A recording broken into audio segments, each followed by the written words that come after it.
Alright, let's piss some people off. Today I'm going to be talking about why I, as a democratic socialist, am not a Marxist or a communist in any sense of the word. First of all, I want to make this absolutely clear. No, democratic socialism is not capitalism. It is inherently anti-capitalist. What you're thinking of is social democracy. A social democracy is just heavily regulated capitalism. That is the difference between the two. Now let's go ahead and get to the points I was going to make.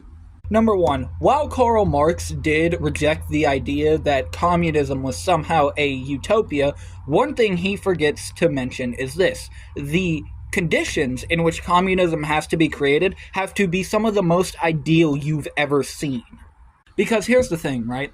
Even if you gave it a time frame of 20 years, because communism doesn't happen in one day, nobody's ever said that, but even if you gave it a time frame of 20 years and the first nation ever became a society that became stateless, moneyless, and classless, you are then assuming that every other nation on Earth isn't going to take the chance to forcibly invade and take over that land.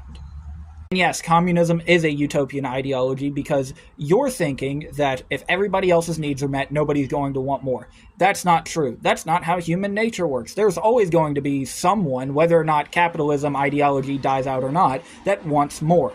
Always going to be someone that wants more. Number two, the idea from communists and Marxist theory that violence is going to be necessary.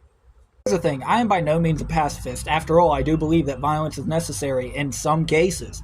However, the idea that you're only going to be fighting rich people in a violent revolution is wrong. You will be fighting poor people. You will be fighting people in the middle class. Are you sitting there and telling me that you are prepared to pull the trigger on somebody who is potentially your neighbor without hesitation? If your answer is yes, you need to sit here and think about why it is you want to enact violence a little bit more. Because taking a human life is not an easy task.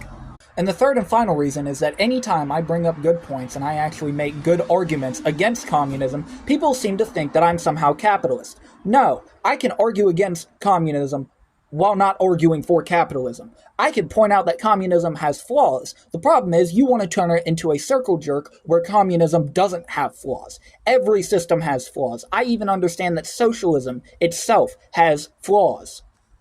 So to summarize, I don't support communism because it romanticizes the idea of a perfect society, it romanticizes the idea of violence, and, to top it all off, it always turns into a circular argument with the people who support it.